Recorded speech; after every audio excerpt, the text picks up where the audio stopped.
नमस्कार साथियों, मैं आशा करता हूं कि आप सब अपने घर पर हैं, सुरक्षित हैं और हर तरह की प्रिकॉशन इस महामारी से खुद को और पूरे देश को बचाने के लिए जरूर ले रहे होंगे। आज की इस बात की शुरुआत मैं एक कोट से करना चाहूंगा जो हेनरी फोर्ड ने कहा। He said, "Coming together is a beginning. Staying together is a progress. Working together is success."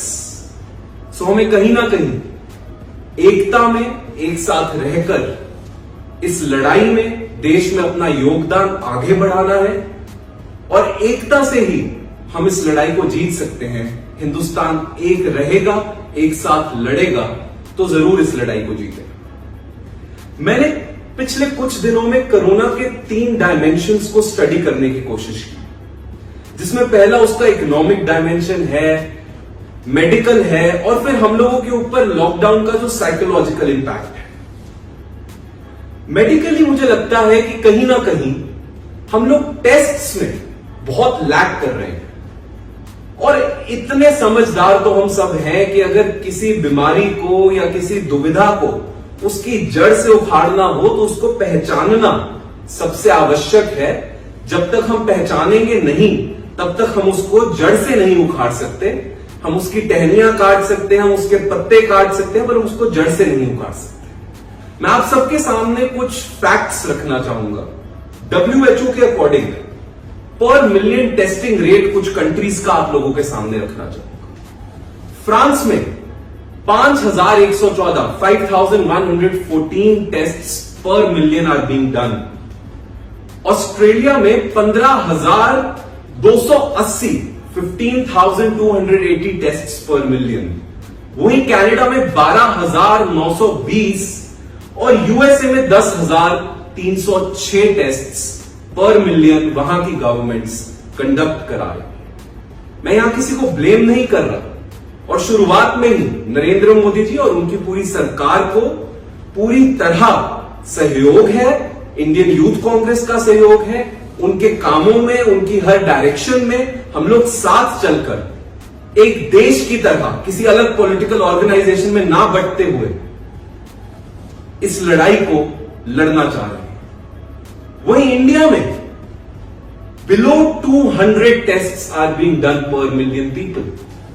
तो जब तक हम लोग इतनी डेंस पॉपुलेशन हमारी कंट्री की, कहीं लोग स्लम्स में, कहीं पॉश एरियाज में, कहीं अपार्टमेंट्स में, कहीं फ्लैट्स में, कहीं सोसाइटीज में और शहर भी अंदर के अंदर के अंदर बसे हैं। हम सब जानते हैं हिंदुस्तान में किस तरह सिटीज हैं और अगर उसके बावजूद 200 टेस्ट्स पर मिलियन कंडक्ट किए जाए, मुझे लगता है बेहद कम है। ये किसी का क्रिटिसिज्म नहीं है, ये एक प्रोग्रेसिव सजेशन है जिसको गवर्नमेंट को सुनते देखते हुए कल राहुल जी ने बड़े स्ट्रांगली इस सजेशन को आप लोगों के सामने रखा और यह सजेशन एकमात्र सोल्यूशन है जड़ से इस वायरस को कंट्रोल करने का, इस वायरस को उखाड़ने का। इसके बाद मैं आप लोगों के सामने एक बात रखना चाहूंगा जो AIIMS nurses association, all India AIIMS की कई ब्रांचेस पूरे हिंदुस्तान में है, उनकी नर्सेज की एक एसोसिएशन जिसने डॉक्टर शशि थरूर को कुछ दिनों पहले एक पत्र लिखा, मैं वो पत्र पढ़ रहा था। उस पत्र में नर्सेज ने बड़ा क्लियरली लिखा कि किस तरह वो फ्रंट लाइन वॉरियर्स हैं, फ्रंट लाइन फाइटर्स हैं, लेकिन सेफ्टी इक्विपमेंट्स की कमी उनको खलती जा रही है और उस खौफ में भी जाबाज देश के सिपाहियों की तरह, कंप्लीटली पेट्रियोटिक सिटीजन्स की तरह वो लोग हम लोगों के लिए आज भी लड़ाई को जारी रख रहे हैं, लड़ रहे हैं। तो मेरा सरकार से आग्रह है कि अगर एम्स की नर्स एसोसिएशन ऐसा लिख रही है कि उनके पास सेफ्टी इक्विपमेंट्स की कमी है, तो मुझे नहीं पता कि हमारे सिविल हॉस्पिटल्स और हमारे और लोअर ग्राम में जो अस्पताल हैं, पंच में हैं, गांव में हैं, उन अस्पतालों में किस तरह के हालात होंगे। तो हमारी मेडिकल टीम्स को बाहर निकलकर इसको चेक करना होगा और सुनिश्चित करना होगा कि कहीं हमारी लड़ाई लड़ने वाले वॉरियर्स आर्मलेस ना रह जाएं, बेहथियारे ना रह जाएं, क्योंकि बेहथियारे वो इस लड़ाई में कमजोर पड़ते जाएंगे।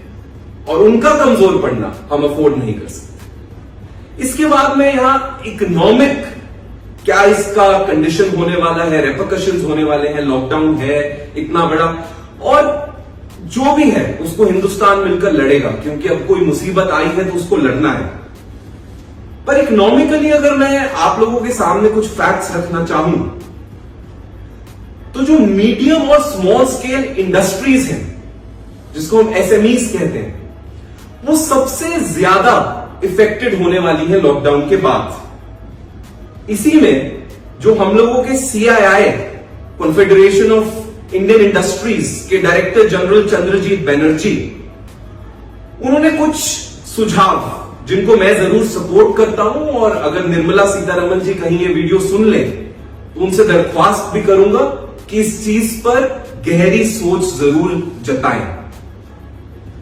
दे should enhance the credit to industries through banks, क्योंकि आपको समझना होगा कि जब इकोनॉमी कोलैप्स करेगी, and we also need to very clearly know that the IMF, international monetary fund, has already claimed 14 April, अभी कुछ दिन पहले उन्होंने कहा कि 2020-21 में हिंदुस्तान का जो ग्रोथ रेट हमने 5.8% सोचा था, अब वो growth rate after this situation is expected to be about 1.9%। तो जब हमारी जीडीपी, हमारा ग्रोथ रेट इतना फॉल करने वाला है, तो उसके अंदर सबसे ज्यादा impact medium small scale industries को होगा और उनकी क्रेडिट लिमिट को एनहेंस करना होगा। Otherwise it will be an unemployment. अगर किसी का बिजनेस नहीं चल रहा, आप भी समझते हैं, वो तनख्वाहें कैसे देगा? वो तनख्वाहें नहीं दे सकता तो वो अपने एम्प्लॉयज को कंटिन्यू कैसे रखेगा? और अगर अपने एम्प्लॉयज को निकालेगा तो अनएम्प्लॉयमेंट की ऐसी सिचुएशन इस देश में आ जाएगी जिसको कंट्रोल करना उस समय मुश्किल हो सकता है। तो अभी we should enhance the credit limits to these companies through various banks. Mr. Chandrajit Banerjee, the Director General of CII, further states that a minimum of 2% GDP is required to help small industries. कम से कम 2% हमारी GDP का हिस्सा इन companies को बचाने के लिए फिलहाल आवश्यक है। हमें यह भी समझना होगा कि ये वेरिएट कर रहा है, कई इंडस्ट्रीज को ये ज्यादा इफेक्ट कर रहा है, कई इंडस्ट्रीज को ये कम इफेक्ट कर रहा है। आप अगर देखें तो education, leisure, tourism, hospitality, entertainment, ये कुछ ऐसी लार्ज स्केल इंडस्ट्रीज हैं जिनको ये लॉकडाउन और ये पूरा जो एक नेशनल हेल्थ इमरजेंसी की सिचुएशन इस देश में है, वो सबसे ज्यादा इफेक्ट करने वाला है। क्योंकि आप देखिए, सिनेमा घर बंद है, रेस्टोरेंट्स बंद है, होटल्स बंद है, ट्रैवलिंग बंद है, टूरिज्म बंद है, तो सबसे ज्यादा इंपैक्ट इन इंडस्ट्रीज में आने वाला है। लेकिन इसी की कंपैरेटिवली अगर आप देखें, जो fast moving consumer good industries हैं, जिनको हम FMCGs कहते हैं, जैसे राशन, डेली यूज प्रोडक्ट्स, उनका इंपैक्ट कम है क्योंकि हम लोगों की डिमांड आज भी डेली नीड प्रोडक्ट्स पर है और किसी ना किसी तरह सरकार डिलीवरी के थ्रू या कुछ समय की ढील देकर हम लोगों तक उन प्रोडक्ट्स को पहुंचाने का काम भी बेहद अच्छे तरीके से कर रही है। इसी के साथ जो हमारे 400 मिलियन ऐसे वर्कर्स हैं इस देश में जो डेली वेजेस पर खाना खाते हैं, आपको ये बात बड़ी ध्यान से सुननी होगी। 400 मिलियन ऐसे लोग हैं इस देश में जिनके प्लेट में रोज की रोटी उनकी दिहाड़ी पर डिपेंड करती है, उनकी डेली वेज पर डिपेंड करती है। तो इस पूरे लॉकडाउन में जब उनकी डेली वेजेस बंद कर दी गई, जब उनकी दिहाड़ी खत्म कर दी गई, कईयों ने दी, कईयों ने नहीं दी। जिनके बिजनेस चल पाए उन्होंने आगे आकर जरूर कोशिश की कि वे अपने लेबरर्स को फैसिलिटेट करें, पर जिनके बिजनेस ठप हो गए वो अपने लेबरर्स को फैसिलिटेट नहीं कर पाए, which is natural. But for the government it is very important to let us know and to come out to the people of India to talk about a plan of how are we going to tackle with these 400 million workers who are dependent on daily wages for their daily breads. The finance ministry has to come out with a plan. और इसी में हमारे जो पूर्व वित्त मंत्री हैं P Chidambaram जी, उन्होंने एक बेहद अच्छा ब्लूप्रिंट तैयार किया और गवर्नमेंट को रेकमेंड किया। मैं उसके 1-2 पॉइंट्स आपके सामने, इसी माइग्रेंट लोगों से ही वो कनेक्टेड है, लेबरर्स से कनेक्टेड है, तो मैं वो कुछ पॉइंट्स आपके सामने रखना चाहूंगा। उन्होंने कहा कि हम लोगों को इस लॉकडाउन के बीच में 5,000 रुपए प्रति परिवार, हर गरीब परिवार, which is about 13 crore out of the total 26 crore families, 13 crore families, not individuals, हर परिवार को 5,000 रुपए उस परिवार के एक मेंबर के खाते में तुरंत जमा करा दिए जाए, ताकि उनकी रोजी रोटी अगले 1, 1.5, 2 महीने, जब तक हम इस जंग से जूझ रहे हैं, तब कहीं भूखमरी की एक नई जंग ना शुरू हो जाए इस देश में। ये बहुत बड़ा सवाल है। अगर इस देश में कोरोना के साथ साथ भूखमरी की भी एक नई जंग शुरू हो गई, तो मुझे नहीं लगता कि इन दोनों जंग को साथ में लड़ने के लिए अभी हम लोग फैसिलिटेटेड हैं। तो precaution is always better than cure, and that's what the attitude of the government of India today should be. इसका एक टोटल कॉस्ट एनालिसिस भी है। अगर 5,000 रुपए आप हर गरीब परिवार को इस देश में आज के आज जमा करा दें, तो इसके ऊपर सरकार का खर्चा केवल 65,000 करोड़ रुपए का ही आएगा। 65,000 करोड़ रुपए का। मुझे लगता है आप में से कई लोग सोचेंगे कि काफी बड़ा अमाउंट होगा गवर्नमेंट के लिए, शायद वो ये ना कर पाए। तो इसके ऊपर भी क्लैरिटी डालने के लिए मैं आपको बताना चाहता हूं कि सेंट्रल गवर्नमेंट और स्टेट गवर्नमेंट्स के पास 2020-2021 में खर्चने के लिए जो टोटल एक्सपेंडिचर बजट अवेलेबल है, वो 70 लाख करोड़ रुपए का टोटल एक्सपेंडिचर बजट है। उसी के साथ साथ सेंट्रल गवर्नमेंट के पास अकेले 4 लाख करोड़ रुपए का कैपिटल एक्सपेंडिचर बजट है। तो अगर इनमें से, इन पैसों में से केवल 65,000 करोड़ रुपए हम ये daily veg earners, BPL card holders, MNREGA के काम करने वाले मजदूर भाई, सफाई कर्मचारी, इन लोगों की मदद में अगर 65,000 करोड़ रुपए सेंट्रल गवर्नमेंट आवंटित करे, 5,000 रुपए प्रति फैमिली भिजवाए, तो मुझे विश्वास है हम इस बात से बेफिक्र होकर सो पाएंगे कि इस देश में भूखमरी की नई आफत नहीं आने लगी।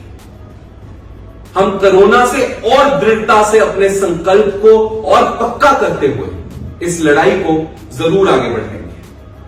इसी के बाद मुझे लगता है कि हम लोग भी लॉकडाउन में कहीं ना कहीं बहुत साइकोलॉजिकली इफेक्टेड हैं। हम घर पर हैं, कभी कभी समझ नहीं आ रहा कि करें तो क्या करें, और एकदम से इतनी सोशलाइज्ड लाइफ, जो एकदम से हम एक घर में आकर कैद हो गए। तो मुझे लगता है कि आप लोगों के लिए भी मैंने कुछ इनोवेटिव सजेशंस जरूर ढूंढने की कोशिश की है, और वो इनोवेटिव सजेशंस मैं आप लोगों के साथ शेयर करना चाहूंगा। मेरे यंगस्टर भाई बहन जो अपने घर पर बैठकर बोर हो रहे हैं, उनके लिए I would like to bring it to your notice कि जो टाटा है, टीसीएस, टाटा कंसल्टेंसी सर्विसेज, उन्होंने अपने एक digital platform called Ian, which is a digital learning platform, इसके द्वारा इवन 12th क्लास के बाद के बच्चों के लिए कई तरह के फ्री ऑनलाइन कोर्सेज अवेलेबल कराए हैं। Tata consultancy services. तो एक तो आप अपना समय भी व्यतीत करेंगे, और एक अच्छी कंपनी के स्टैम्प का सर्टिफिकेट जो आपको एक ऐसा स्किल दे दे जिसकी आपके आने वाले समय में आपको बेहद मदद मिलेगी। इसके अलावा कुछ foreign universities, including the top most MIT हो, हार्वर्ड हो, इन्होंने भी एक एडेक्स नाम की ऐप हम लोगों के लिए अवेलेबल करी है, जिस पर पहले कोर्सेज पेड हुआ करते थे, लेकिन कोरोना के कारण इन यूनिवर्सिटीज ने अपने ऑनलाइन कोर्सेज को भी फ्री किया। तो मेरे यंगस्टर भाई बहन जो नहीं समझ पा रहे हैं कि क्या करें, वो इन एप्लीकेशंस पर जाकर हार्वर्ड, MIT, टाटा, TCS, इस तरह के महान इंस्टीट्यूट्स, ऑर्गेनाइजेशंस की मान्यता प्राप्त कोर्सेज कर सकते हैं, जो उनके फ्यूचर में उनको बहुत मदद करेंगे। इसी के अलावा मुझे लगता है ये एक बेहद अच्छा समय है अपने अंदर झांकने का। It is about finding your own self, it is about finding what your purpose and aim in life is. क्योंकि कभी कभी कुदरत ही हमें एक ऐसा समय दे देती है जब हम अपने अंदर झांक के कभी खुद को दुनिया से ज्यादा जान लें। अंत में डॉक्टर करण सिंह की एक किताब, जिसमें उन्होंने वेदास और उपनिषदास के बारे में लिखा, उसमें उन्होंने जो श्वेत शत्र उपनिषद जो शिव शंकर के ऊपर बना, उसमें एक बेहद छोटा एक फ्रेज जो इंग्लिश में ट्रांसलेट किया डॉक्टर करण सिंह जी ने उस उपनिषद से, उससे मैं अपनी बात का अंत करना चाहूंगा।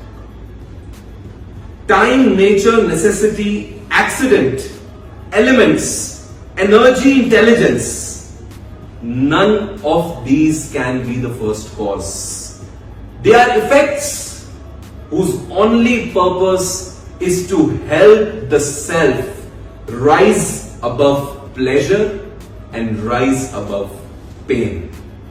तो कुछ ऐसा ही समय है, इस समय की नाजुकता को समझते हुए, भारत को बचाने की जरूरत को समझते हुए, हम लोग एकता में एक साथ राजनीति को भूलकर, वाद विवाद को भूलकर, बहुत समय है लड़ लेंगे, चुनाव आएंगे लड़ लेंगे, एक दूसरे के बारे में बोल लेंगे, पर अब समय है, ना बीजेपी के हैं, ना अकाली के हैं, ना कांग्रेस के हैं, हम भारत के हैं। हम भारत के लिए लड़ाई लड़ने आए हैं। हम एक होकर भारत की जीत को हर बार की तरह निश्चित करेंगे। जय हिंद, धन्यवाद।